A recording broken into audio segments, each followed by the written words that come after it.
चलिए आज का वीडियो चालू करते हैं। मार्केट जैसा सोचा था वैसा हुआ भी, लेकिन ऑप्शन में कमाने नहीं दिया। उसका कारण है कि हमारा टारगेट था 23,400, वो पहला मिनट का कैंडल ही बना दिया, इतना गैप डाउन खुला, और 15 मिनट का कैंडल वहां से ग्रीन बना दिया। उसका मिड पॉइंट आ जाता है 450। अब जब तक 450 इनका नीचे नहीं जाएगा फर्दर डाउन साइड सोच नहीं सकते, और वो दिन भर नहीं गया।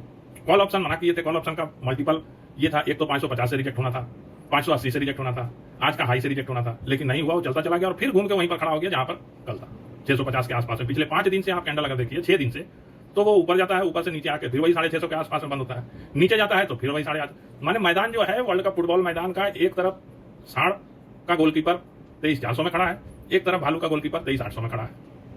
अब कल क्या करें? कल भी चूंकि सेंसेक्स एक्सपायरी है, हमें तो उम्मीद नहीं है कि इस रेंज से वो बाहर जा पाएगा। तो कल के दिन ना हम बेयरिश हैं ना बुलिश हैं, लेकिन एक बात है, हम कुछ नंबर दे देते हैं। एक छोटा सा ट्रेड है, जिसको लेना है ले सकते हैं। अगर 23,580 तोड़ के 5 मिनट का कैंडल कल दिखाता है, फ्लैट खुलने का हम बात कर रहे हैं, और नीचे जाता है और 23,580 को तोड़ देता है, तब एक 100 पॉइंट का चांस मिलता है 23,480 तक, उससे नीचे नहीं। और अगर ऊपर जाता है तो ऊपर में क्या है ना कि 10 डेमा अब आके खड़ा हो गया 729 में, एक रेजिस्टेंस 770-65 के आसपास में आपको मिलेगा, वहां से भी घूम सकता है। नहीं तो 20 डेमा है 818 में, वहां से भी घूम सकता है। लेकिन अगर 818 के ऊपर चला गया तो कल का कल ही हो सकता है 24,000 भी टच कर जाएगा। अगर साढ़ में सही में दम है, दम तो दिखाया है, नो डाउट दिखाया है, क्योंकि 23,400 में वो खड़ा था और 23,800 से भालू उसको ठेल रहा है कि किसी तरह गोल मारेंगे और नीचे जाएंगे। लेकिन वो पिछले 7 दिन में 3 बार ट्राई किया, नहीं सका। मतलब साढ़ में दम तो है, लेकिन भालू भी कमजोर नहीं है। अब इन दोनों का लड़ाई में हम लोग क्यों फंसे?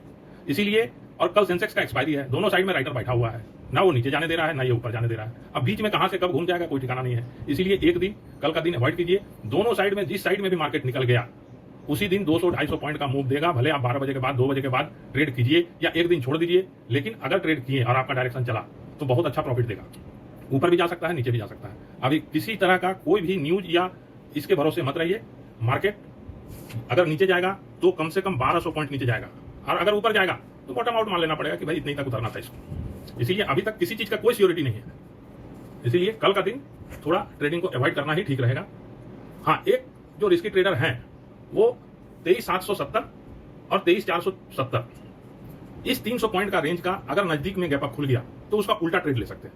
मान लीजिए आप 23,770 के आसपास में खुले, 23,450, 750, 740, तो 23,770 का स्टॉप लॉस लगाएं और एक पुट लिए। और जो 23,480 है, मान लीजिए 23,510, 520 के आसपास में मिल गया, तो 23,480 का स्टॉप लॉस लगा के कॉल लिए।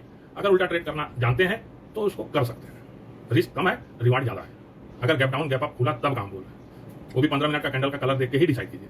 15 मिनट एटलीस्ट वेट कर लीजिए, उसके बाद ही डिसाइड कीजिए। सेंसेक्स का कल एक्सपायरी है, ध्यान से अगर प्रॉफिट का ट्रेड में बैठे हुए हैं तो 2 बजे से पहले निकल जाइए। और अगर लॉस का ट्रेड में बैठे हुए हैं और स्टॉप लॉस नहीं खाया है तो वेट कीजिए, हो सकता है आपका मूव मिलेगा, और जो 3 बजे के आसपास में एक स्पीडली मूव है, हो सकता है आपका मूव मिल जाए। इस कारण कल ध्यान से। ठीक है, आज का यही वीडियो है।